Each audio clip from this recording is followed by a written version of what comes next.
समस्त विद्वान साथियों एवं प्रिय विद्यार्थियों का टीचर्स क्लासवे यूट्यूब चैनल पर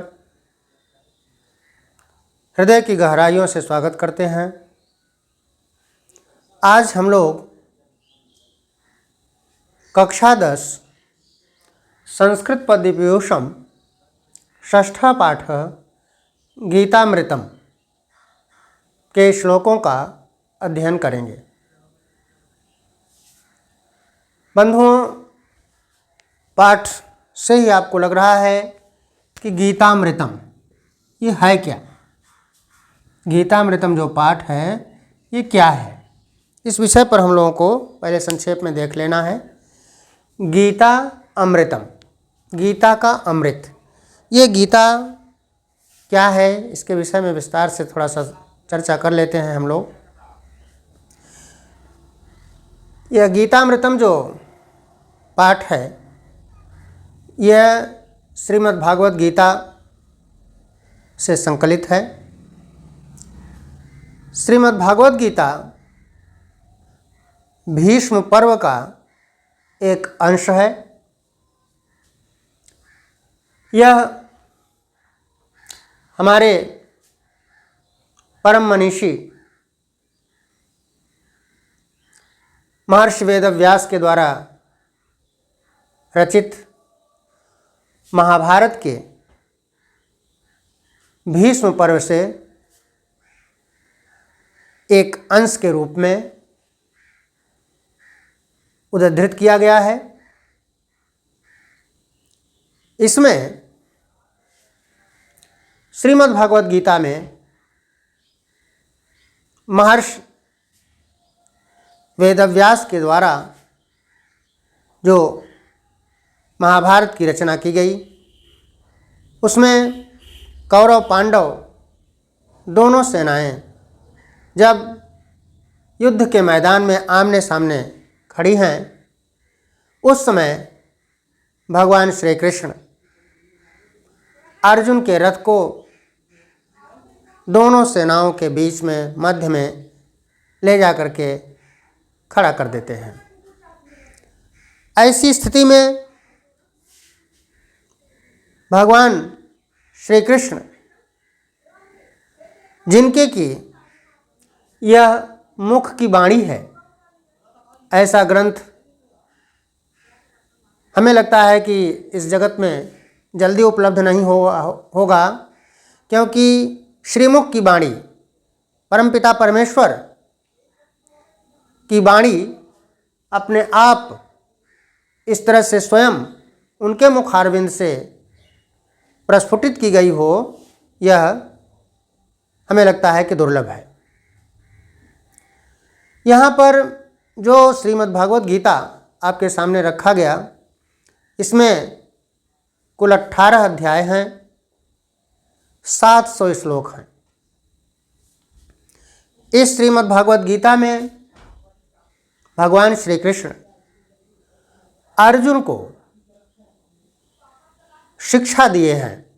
अर्जुन के मोह को भंग करने के लिए उन्होंने अनेक प्रकार से समझाने का प्रयास किया है और अंत में पूर्ण रूपेण अर्जुन का ज्ञान चक्षु अपने आप में विकसित हो जाता है, खुल जाता है और वो संपूर्ण बात को अच्छे ढंग से समझ लेते हैं तथा जो युद्ध न करने का उन्होंने निश्चय लिया था उसको वो परिवर्तन करते हैं उसमें और युद्ध करने का निश्चय करते हैं।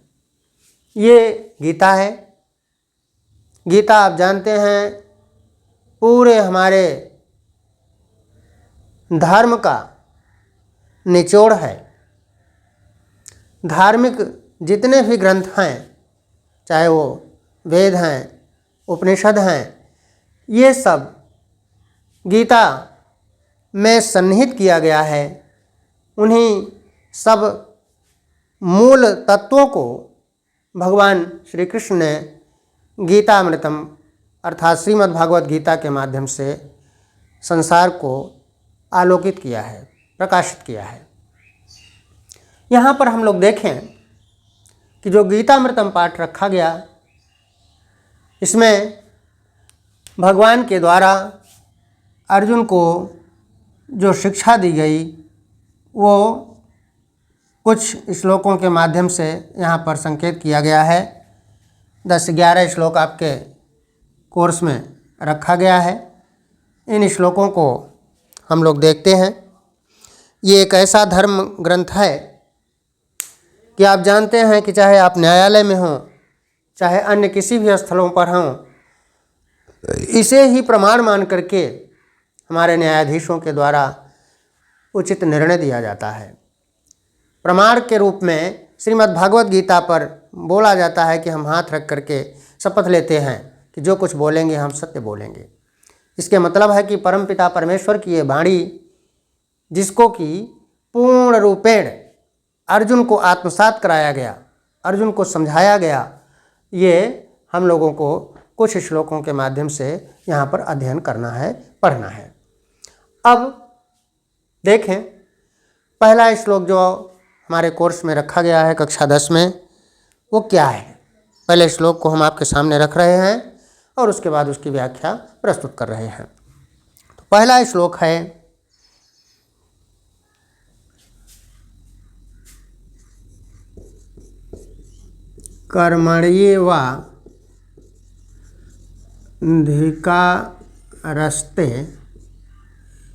कर्मण्येवाधिकारस्ते मा फलेषु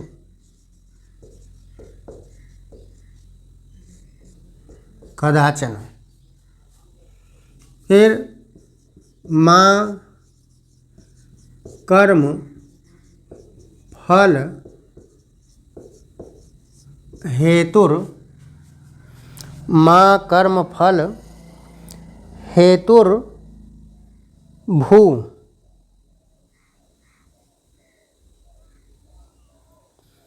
हेतुर भूर मा।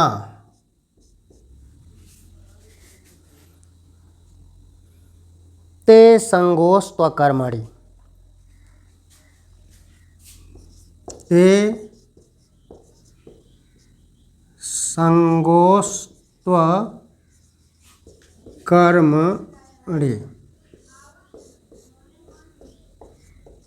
ते संगोस्त्व, देखें संगोस्त्व आधा, ते संगोस्त्व कर्मणि।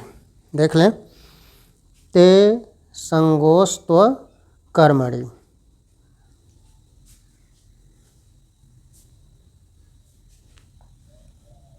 अब आइए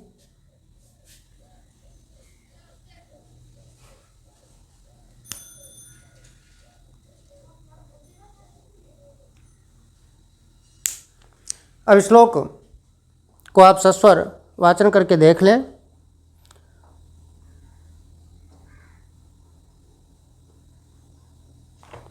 देखें, कर्मण्येवाधिकारस्ते मा फलेषु कदाचन, मा कर्म फल हेतुर्भूर मा ते संगोस्त्वकर्मणि। अब यहाँ पर आप देखें कि शब्द चूँकि प्रभु की वाणी है, इसलिए उस पर विशेष ध्यान देंगे। शब्दों में किस तरह से समरसता दी गई है, कैसे उन शब्दों का प्रयोग किया गया है आपके समक्ष, इसको ध्यान में रखेंगे तो और पूर्ण रूपेण हमको स्पष्ट होगा। कर्मण्येवाधिकारस्ते मा फलेषु कदाचन, मा कर्म फल हेतुर्भूर् मा ते संगोस्त्वकर्मणि। अब यहाँ पर देखें, शब्दार्थ के माध्यम से आप समझ लें कि इसमें क्या बताना है, किस विषय पर चर्चा है। अभी हम लोग इसका विस्तार देखते हैं। कर्मण्येवाधिकारस्ते, माँ माँ का भाव होता है माँ माने मत या नहीं। फले समझ रहे हैं, फल में कदाचन कभी नहीं, कदाचन माने कभी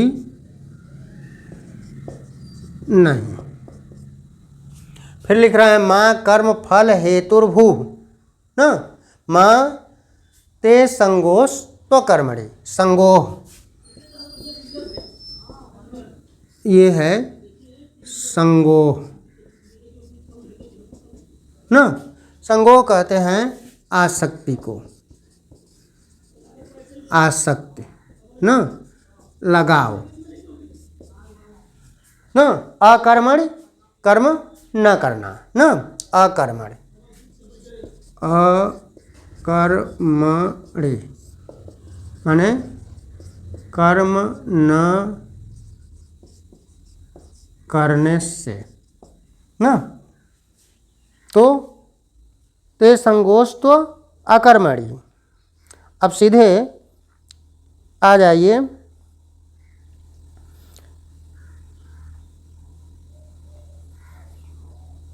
अब अर्थ पर हम लोग सीधे चल रहे हैं कि इसमें देखें क्या समझाना है। भगवान अर्जुन को कर्म के विषय में समझाते हुए कहते हैं, क्या कहते हैं कि हे अर्जुन कर्मण्यः वाधिकारः ते, कर्म करना ही तुम्हारा अधिकार है। देखिए पहले ही शब्द, पहले ही लाइन में वो संकेत कर रहे हैं कि कर्मण्यः वा अधिकारस्ते, कर्म करना ही तुम्हारा अधिकार है। माँ फलेषु कदाचन, माँ माने मत, फलेषु माने कभी में, कभी भी, हाँ फलों में, कदाचन कभी भी ना, माने फल में कदाचन माँ, फल में कभी भी आसक्ति नहीं, कभी भी इच्छा नहीं। फिर कहा माँ कर्म फल हेतुर्भूर ना, माँ कर्म फल हेतु, कर्म के फल का हेतु माने कारण, माँ माने मत, भू बनो, माँ भू यानी कर्म के फल का कारण मत बनो। फिर कहा ते संगोस्तु अकर्मणि, और कर्म न करने में संग माने आसक्ति मत रखो, कर्म न करने में आसक्ति मत रखो। सीधे भाव हुआ कि अर्थात कर्म करो। अब यहाँ पर देखिए भगवान के द्वारा सीधे शब्द प्रयोग किया जा रहा है कि कर्मण्यः वाधिकारः, माने कर्म की महत्ता को यहाँ पर संकेत कर रहे हैं कि कर्म प्रधान विश्व करि राखा, कर्म ही सब कुछ है ना। तो योगा कर्मसु कौशलम, कर्म की में कुशलता ही योग है। तो यहाँ पर संकेत क्या किया जा रहा है कि कर्म करना ही तुम्हारा अधिकार है। कर्म पर पूर्ण रूपेण, आप जानते हैं कि पूरी भगवत गीता आपके निष्काम कर्म योग पर ही आश्रित है, आधारित है। तो यहाँ पर भी संकेत किया जा रहा है कि कर्म करना ही तुम्हारा अधिकार है। माँ फलेषु कदाचन, फल की इच्छा कभी नहीं, फल की चाह, फल की अभिलाषा कभी नहीं। फिर कह रहे हैं माँ कर्म फल हेतुर्भू, कर्म के फल का हेतु माने कारण, माँ अभूत मत बनो। फिर कहा ते संगोस्तु अकर्मणि, तथा कर्म न करने में संग माने आसक्ति मत रखो। अर्थात सीधे अर्थ हो गया कि कर्म करो अनासक्त, जिसमें किसी प्रकार की आसक्ति न हो, लगाव न हो, चाह न हो, न अभिलाषा न हो, ऐसे कर्म को करो। ये भगवान के द्वारा पहले श्लोक के माध्यम से आपको संकेत किया गया। यहाँ पर अर्जुन को समझाते हुए भगवान सीधे सीधे कह रहे हैं कि हे अर्जुन, केवल एक ही वास्तविकता है इस संसार में कि अपना जो नियत कर्म है, जो सुनिश्चित कर्म है, उस कर्म को तुम करो। उसके बाद की चिंता छोड़ दो, वो चिंता किसी और की है, वो व्यवस्था किसी और की है, वो फल की चिंता करेगा। यदि आप कर्म करेंगे तो आपको फल मिलना है, निश्चित है। तो आप केवल अपने अधिकार का प्रयोग करिए कि कर्म करिए, उसके बाद फल की चिंता कभी मत करें।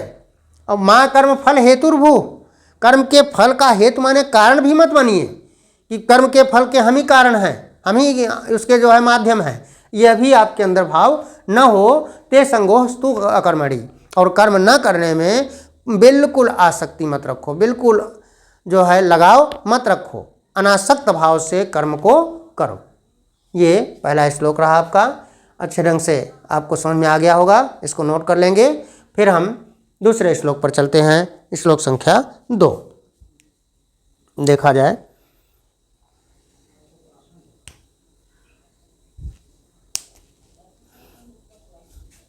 दूसरे श्लोक पर आइए।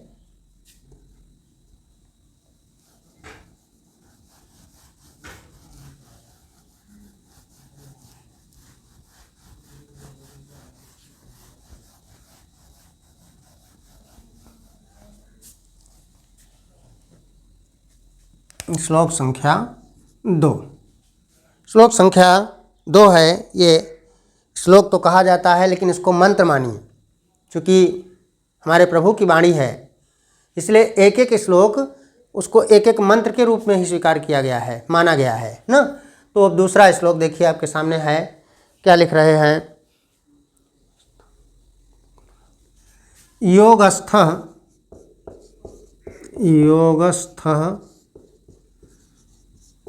कुरु कर्माणि, योगस्थः कुरु कर्माणि संगम त्यक्त्वा धनंजय, संगम त्यक्त्वा धनंजय, संगम त्यक्त्वा धनंजय सिद्ध्य सिद्ध्ययोः,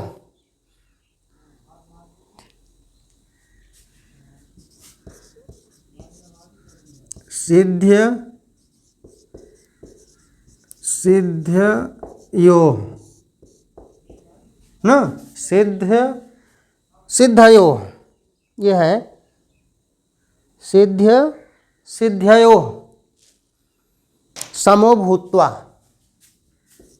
समो भूत्वा, फिर लिख रहे हैं समत्वम योग मुच्यते।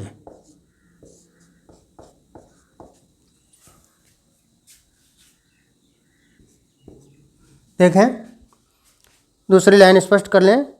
सिद्ध्य सिद्धयोः समो भूत्वा समत्वम योग उच्यते ना, योगम उच्यते, योग उच्यते हमने एक साथ कर दिया, योग मुच्यते ना, योगम उच्यते।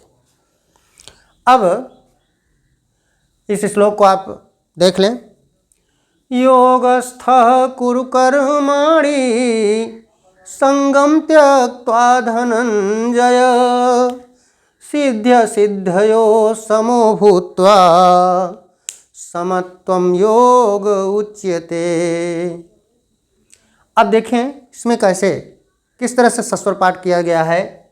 योगस्थः कुरु कर्माणि संगम त्यक्त्वा धनंजय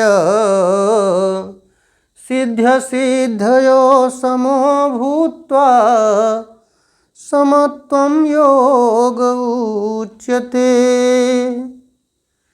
इस तरह से आप स्पष्ट गायन कर सकते हैं। अब इसका शब्दार्थ देख लिया जाए।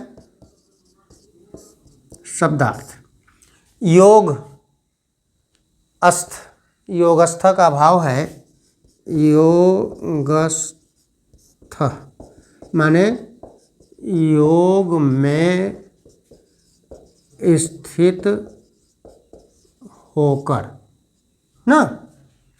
कुरु, कुरु माने करो, कर्माणि कर्मों को, संगम अभी इसके पहले आया था, संग शब्द अक्सर आपको प्रयोग में मिलेगा। संगम का मतलब आसक्ति, त्यक्त्वा छोड़कर, धनंजय शब्द आया है अर्जुन के लिए, धनंजय, धनंजय अर्जुन।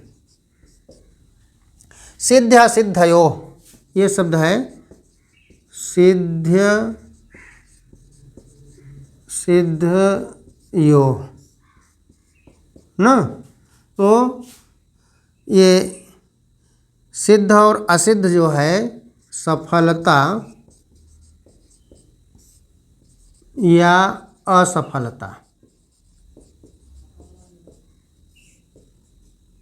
में ना समभूत्वा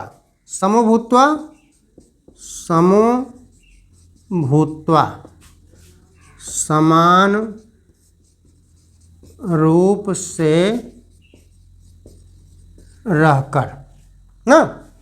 फिर कह दिया समत्वम योग उच्यते। समत्व को ही, समत्व माने होता है समत्वम ना, समता को, समता ना,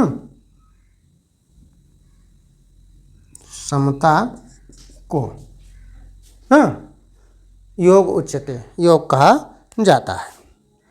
अब अर्थ देख लीजिए, योगस्था कुरु कर्माणि। यहाँ पर भगवान श्री कृष्ण अर्जुन को समझाते हुए कह रहे हैं कि हे अर्जुन, योग में स्थित होकर के कर्माणि कुरु, अपने कर्मों को, अपने कार्यों को करो। संगम त्यक्त्वा धनंजय, हे अर्जुन, हे धनंजय, संगम त्यक्त्वा, समस्त आसक्तियों को, समस्त कामनाओं को, समस्त अभिलाषाओं को, इच्छाओं को त्यक्त्वा, छोड़ करके तब योग में स्थित होकर के अपने कर्मों को करो। फिर कहते हैं सिद्ध सिद्धयोः समभूत्वा, सिद्धि हो असिद्धि हो, सफलता हो असफलता हो, दोनों में समभूत्वा, समान रूप से रह करके, समान रूप से हो करके समत्वम योग उच्यते, समत्व को ही, समता की भावना को ही योग कहा जाता है। यहाँ पर इस श्लोक में योग के विषय में समझाते हुए भगवान स्वयं कहते हैं कि योग क्या है। योग क्या है? योगस्तु चित्त वृत्ति निरोध। कहा जाता है कि योग से समस्त चित्त की वृत्ति जो होती है वो उसका पूर्ण रूपेण एकदम सफाया हो जाता है, पूर्ण रूपेण वो निर्मल हो जाता है, स्वच्छ हो जाता है। तो योगस्तु चित्त वृत्ति निरोध ना, चित्त में जो वृत्तियां हैं, मनोविकार हैं, उसका पूर्ण रूपेण साफ कर देना, पूर्ण रूपेण उसको समाप्त कर देना, नष्ट कर देना, उसी को योग कहा जाता है। ठीक है। कर्म में कुशलता, ये भी हमने संकेत किया है, योगः कर्मसु कौशलम, कर्म में कुशलता, इसी का नाम है योग। तो यहाँ पर जो समझा रहे हैं भगवान, वो कह रहे हैं कि हे धनंजय, समस्त आसक्तियों, समस्त इच्छाओं, समस्त कामनाओं को त्याग दो और त्याग करके योग में स्थित होकर के अपने कर्मों को, नियत कर्मों को, जो तुम्हें इस समय वास्तविक रूप से कर्म आवश्यक है, उस कर्म को करो। सिद्ध सिद्धयोः समभूत्वा, सफलता मिले तब भी, असफलता मिले तब भी, सिद्धि मिले तब भी, असिद्धि मिले तब भी, दोनों में समान रूप से रह करके ही समत्वम योग उच्यते, समत्व को ही योग कहा जाता है। यही समता की भावना धरती पर जिसके अंदर आ जाए ना, वह व्यक्ति सबसे महान माना जाता है। क्योंकि सिद्धि और असिद्धि, सफलता असफलता कहने के लिए तो बहुत साधारण चीज़ है कि हम सफल हों तब भी समान रहें, असफल हों तब भी समान रहें। लेकिन सफलता होती है तब तो आदमी अपार हर्ष की अनुभूति करता है, लेकिन जैसे ही असफलता की प्राप्ति होती है, असिद्धि हो जाती है, तो आदमी तुरंत बदल जाता है, तुरंत उसके अंदर अनेक प्रकार के कष्टों की निश्चित रूप से अनुभूति होने लगती हो। तो ऐसी स्थिति में दोनों में समानता होना, ये महापुरुषों के लिए, महात्माओं के लिए शब्दों का प्रयोग किया जाता था सब दिन से, कि वो हमेशा समदर्शी हुआ करते थे, उनके अंदर सफलता असफलता से कोई मतलब नहीं हुआ करता था। वो हमेशा योग में स्थित होकर के एक समान भाव से, चाहे सफल हों चाहे असफल हों, उसको पूर्ण रूपेण वो स्वीकार करते थे। यही चीज़ यहाँ पर अर्जुन को समझाने का प्रयास किया गया है भगवान के द्वारा कि हे अर्जुन, तुम समस्त आसक्तियों, कामनाओं को पहले त्यागो। जो तुम्हारे मन में ये भाव बना है कि ये मेरे हैं, ये मेरे बाबा हैं, दादा हैं, ये सगे हैं, रिश्तेदार हैं, ये नातेदार हैं, ये जो भाव तुम्हारे अंदर इस युद्ध के स्थल पर आया है, इस समस्त आसक्तियों को, कामनाओं को पहले त्याग दो। जब इन कामनाओं, इच्छाओं को त्याग दोगे, तब योग में स्थित होकर के अपने कर्मों को करो। और सिद्ध सिद्धयोः समभूत्वा, सफलता मिलती है तब भी, असफलता मिलती है तब भी, दोनों में समान रूप से रह करके समत्वम योग उच्यते, इसी समत्व को, इसी समानता की भावना को ही योग कहा जाता है। अब हमें लगता है कि आपको अच्छे ढंग से समझ में आ गया होगा पूरा श्लोक। अब हम अगले श्लोक पर चलते हैं, वो है श्लोक संख्या 3। इसको सभी लोग अच्छे ढंग से नोट कर लेंगे। फिर श्लोक संख्या 3 हम आपके सामने प्रस्तुत करते हैं। देखा जाए कि श्लोक संख्या 3 क्या है।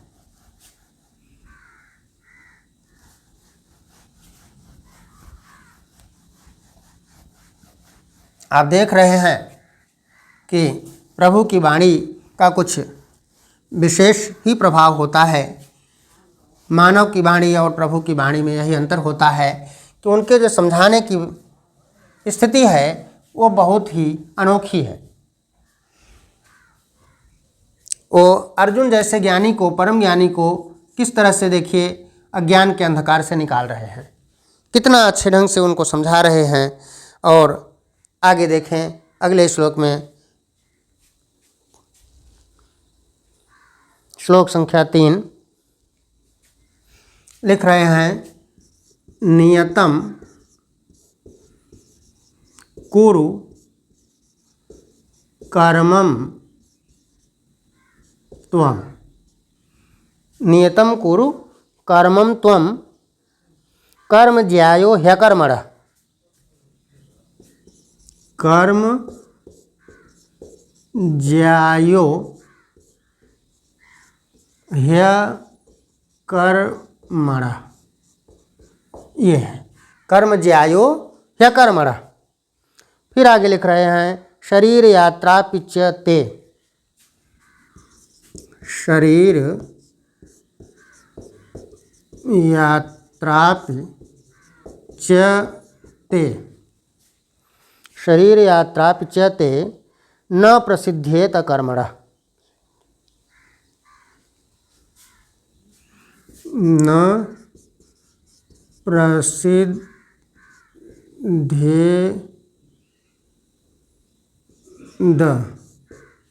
न प्रसिद्धे प्रसिद्धे प्रसिद्धे प्रसिद्ध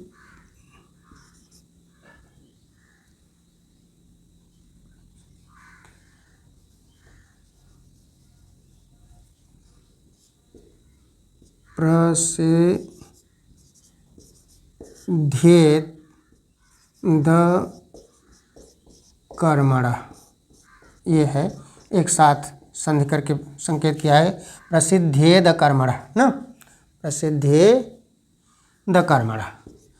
अब देखें, शरीर यात्रा पिच्यते न प्रसिद्धेद कर्मणः ना। अब इसको आप सस्वर पाठ करके देख लें।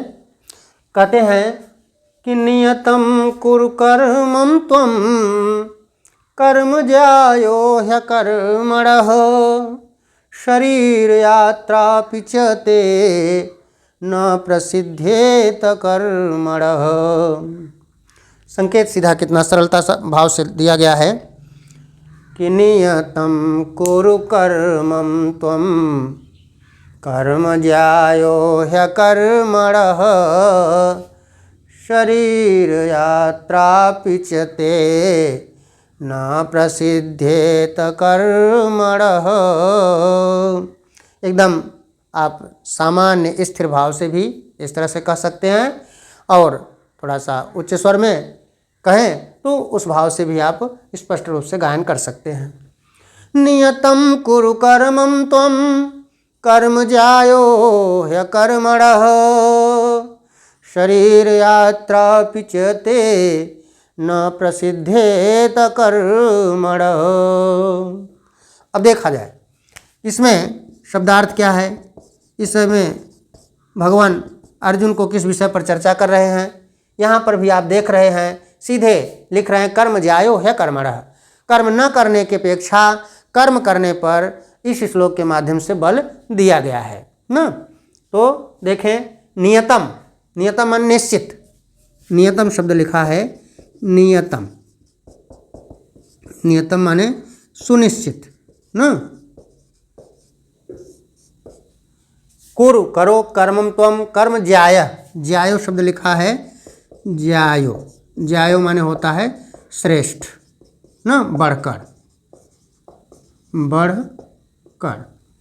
ह्यकर्मणः, ही माने ही ह्य शब्द जो लिखा है देखें इस तरह से कर लें आप, ह्य कर्मणः, इसको आप अलग अलग कर लीजिए तो हो जाएगा ही धान अकर्मणः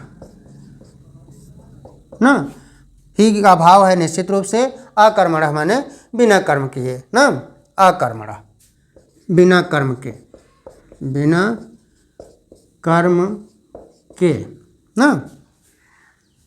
अब लिख रहे हैं शरीर यात्रा भी, शरीर चलाने के लिए, शरीर की यात्रा मात्र के लिए भी न प्रसिद्धेत अकर्मणः, कर्म न करने की प्रसिद्धेत, प्रसिद्धि नहीं है ना।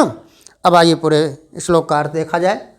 यहाँ पर भगवान समझाते हुए अर्जुन को कह रहे हैं कि हे अर्जुन, नियतम कुरु कर्मम त्वम, तुम अपने निश्चित कर्म को करो। इस समय जो तुम्हें वास्तविक रूप से तुम्हारा जो कर्म है उस कर्म को करो। तुम्हें इस युद्ध स्थल में जो तुम यहाँ पर बीच में दोनों सेनाओं के मध्य में जो खड़े हो, तो तुम्हारा एक ही समय उद्देश्य है, एक ही कार्य है कि तुम अपने तरफ से युद्ध करो ना, अपने पक्ष से युद्ध करो। यही चीज़ यहाँ पर समझा रहे हैं कि नियतम कुरु कर्मम त्वम, तुम अपने निश्चित कर्म को करो। फिर कहा कर्म ज्यायः ह्य कर्मणः, कर्म ज्यायः कर्म श्रेष्ठ है, बढ़कर है, ही अकर्मणः कर्म न करने की अपेक्षा, माने कर्म न करने की अपेक्षा कर्म करना श्रेयस्कर है, श्रेष्ठ है, बढ़कर है। फिर कहा शरीर यात्रा पिछते, शरीर की यात्रा के लिए भी केवल, कुछ लोग ऐसे भी कहने वाले होते हैं कि मैं तो कुछ नहीं करता, मैं तो केवल हाथ पर हाथ रख के बैठा रहता हूँ, लेकिन शरीर चलाने मात्र के लिए भी हम जो है शरीर को अपने व्यवस्थित चलाते रहें, इसके लिए भी न प्रसिद्धेत कर्मणः, कर्म न करने की प्रसिद्धि नहीं है। अगर आपको शरीर चलाना मात्र भी है तब भी आपको कुछ न कुछ कर्म करना ही है। तो न ही कश्चित् क्षणम जात तिष्ठत अकर्मकृत, माने एक भी क्षण आपका बिना कर्म किए नहीं व्यतीत हो सकता है, नहीं जा सकता है, नहीं समाप्त हो सकता है। इस भाव को यहाँ पर संकेत किया जा रहा है कि शरीर यात्रा पिछते, शरीर की यात्रा मात्र के लिए भी न प्रसिद्धेत कर्मणः, कर्म न करने की प्रसिद्धि नहीं है। तो यहाँ पर सीधे भगवान ने संकेत कर दिया, एक ही, आप देख रहे हैं जितने श्लोक आप पढ़ रहे हैं सब में एक ही मुख्य है, कर्म करो।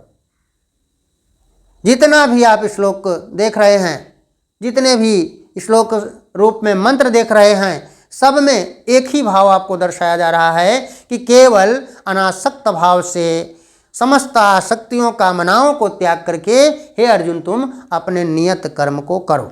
यही तुम्हारा इस समय उचित कार्य है, यही तुम्हें इस समय उचित है, यही तुम्हें करना है। यही चीज़ बार बार समझाते हुए कह रहे हैं कि नियतम कुरु कर्मम त्वम, हे अर्जुन तुम अपने नियत निश्चित कर्म को करो, क्योंकि कर्म ज्यायः ह्य कर्मणः, कर्म न करने की अपेक्षा कर्म करना श्रेयस्कर है, श्रेष्ठ है। शरीर यात्रा पिछते, शरीर की यात्रा मात्र के लिए भी न प्रसिद्धेत कर्मणः, कर्म न करने की प्रसिद्धि नहीं है। अर्थात शरीर चलाने मात्र के लिए भी कर्म करना आवश्यक है।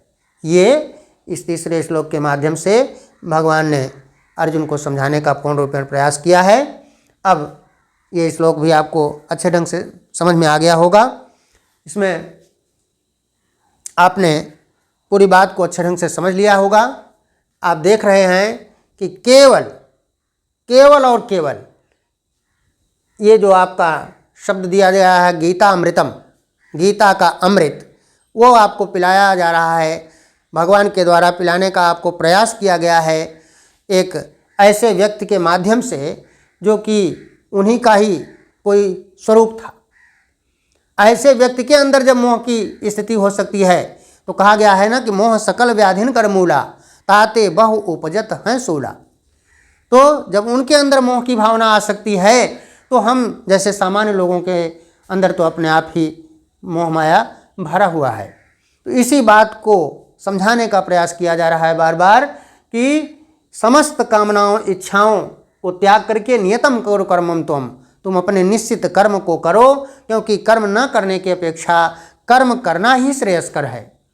शरीर यात्रा पिछते न प्रसिद्धेत कर्मणः, क्योंकि शरीर को चलाने मात्र के लिए भी कर्म न करने की प्रसिद्धि नहीं है। आज इस प्रथम भाग में हम इतना ही आपको संकेत कर रहे हैं। ये 3 श्लोक आप अच्छे ढंग से पूर्ण रूपेण नोट कर लेंगे, तैयार कर लेंगे। इसके बाद अगले भाग में हम लोग अगले श्लोकों के विषय में अच्छे ढंग से वार्ता करेंगे, अच्छे ढंग से उसकी व्याख्या आपके समक्ष प्रस्तुत करेंगे। तब तक जितना भी आपको इतना समझाया गया है, इसको अच्छे ढंग से आप तैयार कर लें। बहुत बहुत धन्यवाद।